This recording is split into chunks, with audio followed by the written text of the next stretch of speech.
നമസ്കാരം.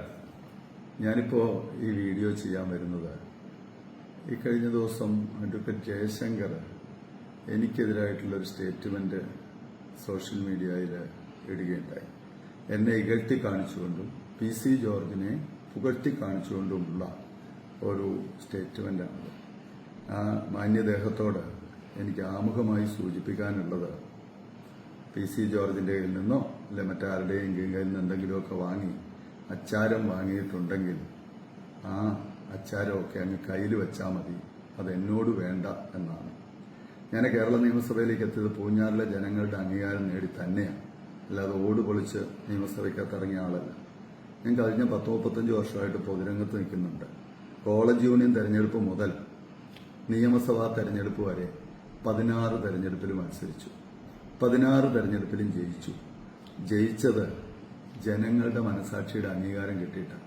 അത്വധ്വാനം ചെയ്ത് ഓരോ തവണയും ഏൽക്കുന്ന ചുമതലകൾ വളരെ കൃത്യമായും ഭംഗിയായും ജനങ്ങൾക്ക് ബോധ്യമാകത്തക്ക നിലയിലും ജനങ്ങൾക്ക് അനുഭവവേദ്യമാകുന്ന രീതിയിലും നടത്തിയത് കൊണ്ട് തന്നെയാണ് ഓരോ തവണയും ജയിച്ചത്. അതുകൊണ്ട് ജനങ്ങൾക്ക് വേണ്ടി എങ്ങനെ കാര്യങ്ങൾ നടത്തണം എന്ന് എനിക്ക് ക്ലാസ് എടുക്കാനൊന്നും അഡ്വക്കേറ്റ് ജയശങ്കർ പോരണ്ട. ഇദ്ദേഹത്തിന്റെ സർട്ടിഫിക്കറ്റും എനിക്ക് ആ കാര്യത്തിൽ ആവശ്യമില്ല എന്ന് സൂചിപ്പിക്കാനായിട്ട് ആഗ്രഹിക്കുകയാണ്. അദ്ദേഹം വക്കീലാണെന്നാണ് പറയുന്നത്. ഞാനും വക്കീലാണ്. നിങ്ങൾ വക്കീലന്മാർക്ക് 2 രീതിയിലുള്ള അഭിപ്രായ പ്രകടനവും വാദഗതികളുമുണ്ട്. ഒന്ന്, 2 വശവും കേട്ടിട്ട് അത് പരിശോധിച്ച് നീതിപൂർവവും നിഷ്പക്ഷവുമായ വിലയിരുത്തൽ, വിധി തീർപ്പ്. അല്ലെങ്കിൽ ആരുടെയെങ്കിലും പക്ഷം ചേർന്ന് അവരോട് പണം വാങ്ങി, ഫീസ് വാങ്ങിക്കൊണ്ട് അവർക്ക് വേണ്ടി നടത്തുന്ന വാചക കസാട്ട്. ഇത് 2 ഞങ്ങൾ വക്കീലന്മാർ ചെയ്യുന്നു. ഇക്കാര്യത്തിൽ മാധ്യമപുങ്കവനായ അഡ്വക്കേറ്റ് ജയശങ്കർ ചെയ്തിരിക്കുന്നത് ഞാൻ രണ്ടാമത് പറഞ്ഞ രീതിയിലുള്ളതാണ് എന്ന് പറയാനായിട്ട് ഞാൻ ആഗ്രഹിക്കുക. കരിനിലം പശ്ചിമ റോഡിന്റെ സ്ഥിതി എന്ന് പറയുന്നത്, അത് ഫണ്ട് അനുവദിച്ചിരുന്ന ടെൻഡർ നടന്നൊരു കോൺട്രാക്ടർ എടുത്ത ഒരു KV തോമസ് എന്ന് പറയുന്ന ആള്, അയാൾ പണി ഉപേക്ഷിച്ച് ഉഴപ്പ് ഇട്ടിട്ട് പോയി കഴിഞ്ഞ് പലതവണ റീടെൻഡർ ചെയ്തിട്ടും ആരും എടുക്കാൻ തയ്യാറായില്ല. അപ്പൊ അത് കഴിഞ്ഞ് തെരഞ്ഞെടുപ്പ് പെരുമാറ്റച്ചട്ടം അടക്കമുള്ള തടസ്സങ്ങളും വന്നു. അപ്പൊ ആ സന്ദർഭത്തിൽ അയാളെ ടെർമിനേറ്റ് ചെയ്തിട്ട് പുതിയ റിവൈസ്ഡ് ഡയസിന് വേണ്ടി ഗവൺമെന്റ് കൊടുത്തിരിക്കുക. കാരണം തുകയും കൂടുതൽ വേണം. ആദ്യം അനുവദിച്ച തുകയേക്കാൾ കൂടുതൽ തുക വേണം. അങ്ങനെ ഒരിക്കൽ അനുവദിച്ചിട്ട് നടക്കാതെ വരുമ്പോൾ അധിക തുക കൂടുതൽ സർക്കാർ ബാധ്യത വരുമ്പോൾ അതിന് കൂടുതൽ സങ്കീർണമായ നടപടിക്രമങ്ങളും പരിശോധനയുണ്ട്. അതെല്ലാം ആരുടെയും തന്തയ്ക്ക് വിളിക്കുകയോ കുത്തിന് പിടിക്കുകയോ ചെയ്താൽ മാറ്റിവെച്ച് AS റിവൈസ് ചെയ്ത് തരികയല്ല. അതിനുള്ള പ്രൊസീഡിങ്സിന് വേണ്ടി നിരന്തരം ഫോളോ അപ്പുമായിട്ട് പുറകെ നിൽപ്പുണ്ട്. ഒരു പരിധിവരെയൊക്കെ അവിടുത്തെ ജനങ്ങൾക്കും അത് ബോധ്യമുണ്ട്.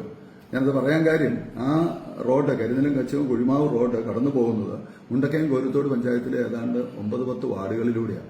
ഇത്രയും വാർഡുകളിലൂടെ കടന്നു പോകുന്നിടത്ത് ത്രിതല പഞ്ചായത്ത് മെമ്പർമാരായിട്ട് 10-12 പേരുണ്ട്. അതിൽ ഭൂരിപക്ഷം പേരും UDF-കാരാണ്. കോരുത്തോട് പഞ്ചായത്ത് പ്രസിഡന്റിന്റെ വാർഡ് ഉൾപ്പെടെ അവരും UDF-ആണ്. പക്ഷേ ഈ സമരത്തിന്, ഈ ജയശങ്കർ വലിയ വാഴ്ത്തിപ്പാടുന്ന സമരത്തിന് വന്നത് എത്ര പേരാണെന്നറിയാവോ? കേവലം 30 പേര്. ഇല്ലെങ്കിൽ തെളിവ് ഞാൻ തരാം, അല്ലെ വീഡിയോ ഞാൻ തരാം, സംശയമുണ്ട്, അല്ലെ പോലീസിന്റെ വീഡിയോ ഉണ്ട്, പരിശോധിക്കാം. 2 ജനപ്രതിനിധികൾ, 2 തെറ്റിദ്ധരിക്കപ്പെട്ട വനിതാ ജനപ്രതിനിധികൾ. അതല്ലാതെ ഒരാളും ആ സമരത്തിലേക്ക് വന്നില്ല. അതാണ് ജയശങ്കറിനെ പോലെ ഒരാൾ ഇത്ര കൊട്ടിഘോഷിക്കുന്നത്. കാരണം ആ റോഡ് നന്നാക്കാൻ വേണ്ടി ഞാൻ അശ്രാന്ത പരിശ്രമം നടത്തുന്നുണ്ടെന്ന് ആ നാട്ടിലെ ജനങ്ങൾക്കറിയാം. ഏറ്റവും പെട്ടെന്ന് തന്നെ അത് നടത്തിക്കൊടുക്കും. അതെന്റെ ചുമതലയാണ്. അതേക്കുറിച്ച് എനിക്ക് നല്ല ധാരണയുണ്ട്. ഇനി അതുമായി ബന്ധപ്പെട്ട് വേറെ ചില കാര്യങ്ങളോട് സൂചിപ്പിക്കാം. ഈ നിയോജക മണ്ഡലത്തിൽ ഞാൻ MLA ആയിട്ട് 3 കൊല്ലം കഴിഞ്ഞു. ഈ കാലയളവിനുള്ളിൽ ഏതാണ്ട് 150ഓളം PWD റോഡുണ്ട്. ഈ 150ഓളം PWD റോഡിൽ ഞാൻ MLA ആകുമ്പോൾ 90% റോഡും തകർന്നു കിടക്കായിരുന്നു. സംശയമുണ്ടെങ്കിൽ ആർക്ക് വേണമെങ്കിലും ഒന്ന് പരിശോധിക്കാം. ഈ 90% റോഡും തകർന്നു കിടന്നത് ഇന്ന് നേരെ തിരിച്ച് ഈ 3 കൊല്ലം കഴിയുമ്പോൾ അതിൽ 4-5 റോഡ് ഒഴികെ, ഈ കരിനിലം പശ്ചിമ റോഡ് ഒഴികെ ഒരു കൈവിരലിൽ എണ്ണാവുന്ന റോഡ് മാത്രമേ ഉള്ളൂ ഗതാഗത ബുദ്ധിമുട്ടുള്ളത്. ബാക്കി എല്ലാ റോഡും മനോഹരമായിട്ട് നന്നാക്കി പുതുതായിട്ട് 10ഓളം BMBC റോഡ്. നേരത്തെ BMBC റോഡ് ഒറ്റ ഒരെണ്ണം ഇല്ലായിരുന്നു. ഇപ്പൊ 10 BMBC റോഡുണ്ട്. ഈ നിലയിലേക്ക് 3 വർഷം കൊണ്ട് മാറി. അതായത് വലിയ സാമ്പത്തിക പ്രയാസമുള്ള കാലമാണ്. കോവിഡിന്റെ കാലമായിരുന്നു. പ്രളയങ്ങൾ അടിക്കടി ഉണ്ടായിക്കൊണ്ടിരിക്കുകയായിരുന്നു. ഇതിനെയെല്ലാം അതിജീവിച്ച്, ഇതിനെല്ലാം മറികടന്നാണ് ഇത്രയേറെ വികസനം ഇവിടെ നടത്തിയത്. ഇതൊന്നും കാണാതെ സാങ്കേതിക പ്രശ്നമുള്ള ഒരു റോഡിന്റെ കാര്യത്തിൽ ഏതാനും ആളുകൾ നടത്തിയ ഒരു സമരത്തെ ഹൈലൈറ്റ് ചെയ്തുകൊണ്ട് ഒരു MLAയുടെ മുഴുവൻ പ്രവർത്തനങ്ങളും മോശമാണെന്ന്, അയാൾ കഴിവുകെട്ടവനാണ് എന്നും ജനങ്ങൾക്ക് പറ്റിയ കയ്യബദ്ധമാണ് എന്ന് പറയുമ്പോൾ അതിന്റെ പിന്നിൽ അടങ്ങിയിരിക്കുന്ന ചേതോവികാരം എന്താണെന്ന് മനസ്സിലാക്കാനുള്ള സാമാന്യ ബുദ്ധി പൂഞ്ഞാറിലെ ജനങ്ങൾക്കുണ്ട് എന്ന് പറയാനായിട്ട് ആഗ്രഹിക്കുക. ഇനി ഇദ്ദേഹം വലിയ പുകഴ്ത്തി പറഞ്ഞ മാധ്യമ പൊങ്കവനായ ജയശങ്കർ വലിയ പുകഴ്ത്തി പറഞ്ഞ PC ജോർജിന്റെ ചില വികസന നേട്ടങ്ങൾ കൂടി ഞാനൊന്ന് സൂചിപ്പിക്കാം. ഈരാറ്റുപേട്ട വാഗമൺ റോഡ് കേരളത്തിലെ തന്നെ പ്രധാനപ്പെട്ട ടൂറിസ്റ്റ് റോഡാണ്. ആ റോഡ് കഴിഞ്ഞ 30 വർഷമായിട്ട് തകർന്നു കിടക്കുകയാണ്.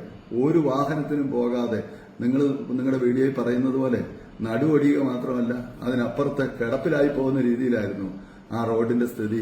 അതിന് 2016-17 64 കോടി രൂപ അനുവദിച്ചിട്ടുണ്ട്. അന്ന് ആരായിരുന്നു MLA? 16-17 കഴിഞ്ഞ് 2021 വരെ PC ജോർജ് MLA. റോഡ് നന്നാക്കാൻ പറ്റിയോ? പണം അനുവദിച്ചിട്ട് നന്നാക്കാൻ പറ്റിയില്ല. നടപടിക്രമങ്ങൾ പൂർത്തീകരിക്കാനോ റീടാറിങ് വെല്ലുവിളിക്കുന്ന ഞാൻ. അപ്പോ അതിനുശേഷം ഞാൻ വന്നതിന് ശേഷം റോഡ് റീടാർ ചെയ്ത് അങ്ങനെ ഒട്ടേറെ കാര്യങ്ങളുണ്ട്.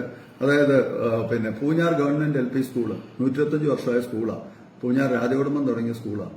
ആ സ്കൂളിന് 2016-17 പുതിയ കെട്ടിടം പണിയാൻ ഫണ്ട് അനുവദിച്ച ഒന്നും നടന്നില്ല. ആ ഫണ്ട് ചെലവഴിച്ച് ആ കെട്ടിടം നിർമ്മിക്കാൻ കഴിഞ്ഞില്ല. വികസന നായകനായ ആരുടെയും കൊങ്ങായ്ക്ക് പിടിച്ച് കുത്തിന് പിടിച്ച് വികസനം നടത്തുന്ന മുൻ MLA കാലത്ത് ഞാൻ വന്നതിന് ശേഷം ഇപ്പൊ കെട്ടിടം പണിത് കോസരി ട്രൈബൽ ഗവൺമെന്റ് UP സ്കൂൾ 2014 പൈസ അനുവദിച്ച അന്ന് MLA VC ജോർജ് 2018 ആയപ്പോഴത്തേന് ഭാഗികമായിട്ട് പണിത് ഉപേക്ഷിച്ചു പോയി. പിന്നീട് 3 കൊല്ലം കൂടെ അദ്ദേഹം MLA ആയിരുന്നു. അതിനുശേഷം ബാക്കി ഫണ്ടും അനുവദിച്ച് ആ കെട്ടിടം പൂർത്തീകരിച്ച് ഉദ്ഘാടനം ചെയ്ത് ഞാൻ വന്നതിന് ശേഷമാണ്. പനക്കച്ചിറ ഗവൺമെന്റ് സ്കൂളിന് 21 ലക്ഷം രൂപ ഒന്നാം ഗഡുവായി സ്കൂൾ കെട്ടിട നിർമ്മാണത്തിന് 2015 കൊടുത്തതാണ്. ആ 15 കൊടുത്ത രൂപ ഉപയോഗിച്ചുകൊണ്ട് ഇപ്പോഴും ആ പൈസ ഹെഡ്മാസ്റ്ററുടെ അക്കൗണ്ടിൽ കിടപ്പുണ്ട്. പനക്കച്ചിറ ഗവൺമെന്റ് സ്കൂളിന്റെ ഹെഡ്മാസ്റ്റർ ഞാൻ വന്നു കഴിഞ്ഞ് പുതിയ തുക അനുവദിപ്പിച്ച് 2 കോടി രൂപയുടെ കെട്ടിടം പണി തീർത്തു. ഇപ്പൊ 21 ലക്ഷം രൂപ മറ്റ് കെട്ടിടങ്ങളുടെ അറ്റകുറ്റപ്പണിക്ക് വേണ്ടി വിനിയോഗിക്കാൻ വേണ്ടി ഗവൺമെന്റ് ഉത്തരവായി ആയിരിക്കുക. ഈ നിലയിലാണ് തീക്കോയി ടെക്നിക്കൽ സ്കൂള് 40 കൊല്ലം വാടക കെട്ടിടത്തിലായിരുന്നു. ഇപ്പൊ 7.5 കോടി രൂപയുടെ പുതിയ കെട്ടിടം മനോഹരമായിട്ട് പണി പൂർത്തീകരിച്ചു. മറ്റൊറ്റേകം കാര്യങ്ങളിൽ എല്ലാത്തിലും ഞാൻ പോകുന്നില്ല. ഞാൻ ഒരു കാര്യം മാത്രം സൂചിപ്പിക്കാൻ ആഗ്രഹിക്കുന്നു. ഒരു പരസ്യ സംവാദത്തിന് ശ്രീ ജയശങ്കർ മോഡറേറ്റർ ആയിക്കോട്ടെ. അദ്ദേഹം PC ജോർജിനെ പുകഴ്ത്തുന്നയാളും ഞാൻ കഴിവുകെട്ടവനാണെന്ന് വിശ്വസിക്കുന്ന ആളും കരുതുന്ന അല്ലെ ആർക്കൊക്കെയോ വേണ്ടി ആരുടെയൊക്കെയോ മെഗാഫോണായിട്ട് ആരുടെയോ ചട്ടുകയായിട്ട് പറയുന്ന ആളാണല്ലോ. അദ്ദേഹത്തെ ഞാൻ വെല്ലുവിളിക്കുന്നു. അദ്ദേഹം മോഡറേറ്റർ ആയിക്കോട്ടെ, ഞാനും വരാം. പക്ഷെ PC ജോർജിനെ കൂടെ വിളിക്കണം. അദ്ദേഹം 30 വർഷത്തിലധികം MLA ആയിരുന്നു. അദ്ദേഹത്തിന്റെ 30 കൊല്ലം കാലം നടന്നു, എന്റെ 3 കൊല്ലക്കാലം നടന്നു. കൂടെ ഒന്ന് തട്ടിച്ചു നോക്കാം. തട്ടിച്ചു നോക്കിയിട്ട് ഞാൻ വളരെ ഉത്തരവാദിത്വബോധത്തോടെ പറയുന്നു, അതിനേക്കാളേറെ വികസനം കഴിഞ്ഞ 3 വർഷം കൊണ്ട് നടന്നിട്ടുണ്ട് പൂഞ്ഞാർ നിയോജകമണ്ഡലത്തിൽ. നിസ്സംശയം പറയാം. അത് പൂഞ്ഞാറിലെ ജനങ്ങൾക്കറിയാം. അതുകൊണ്ട് ഒരു പരസ്യ സംവാദത്തിന് പൂഞ്ഞാറിന്റെ വികസനവുമായി ബന്ധപ്പെട്ട് PC ജോർജ് നടത്തിയ വികസനമാണോ കൂടുതൽ സെബാസ്റ്റ്യൻ കുളത്തുങ്കൽ നടത്തുന്ന വികസനമാണോ മികച്ചതെന്നും ജനങ്ങളുടെ ആവശ്യം നടക്കുന്നതെന്നും നമുക്കൊരു പരസ്യ സംവാദം നടത്തിക്കളയാം. അതിന് ഇത്രയൊരു വീഡിയോ ചെയ്യാനുള്ള മഹാമനസ്കത കാണിച്ച ജയശങ്കർ ഇവിടെ 30 പേര് വന്ന് ഒരു സമരം നടത്തിയപ്പോൾ അതിനെ ഏതാണ്ട് ആഗോള സംഭവമാക്കി കണ്ടുകൊണ്ട് ഇത്ര പ്രചണ്ഡമായ പ്രചാരണവുമായി ഇറങ്ങിത്തിരിച്ച ബഹുമാന്യനായ ജയശങ്കർ അതിനൊന്ന് മുൻകൈ എടുക്കണം.